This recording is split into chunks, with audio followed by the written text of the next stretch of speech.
9. Да. Защо си го чупала пък ти?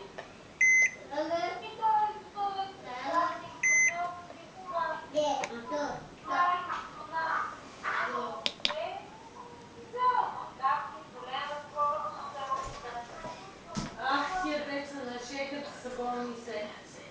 Да, майчи, една седмица преди да тръгваме за море имам средица. На мен цял разум от учебата. Мама, остана ли само след смисъл?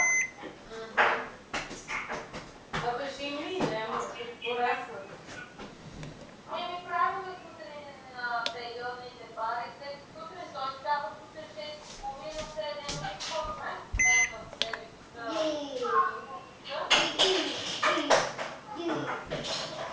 периодните пари. Да. Така ли иначе сте там, така ли иначе сте близо до морето? Аз сте много близо до морето. Ние на терасата ще се записваме, ама по-добре да минаваме поне да плуват. Да. И така, на дете. Ние сутринта излезахме, ходихме там на площадката, поиграхме децата, 2 часа бехме сутринта навънка.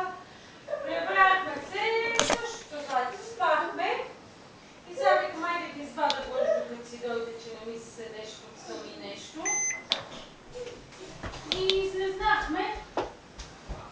Тук играхме на една игричка, има една голяма топка. Нищо не мърдай! Нищо. Мама, то не се напипа прецала! Чакай, мате.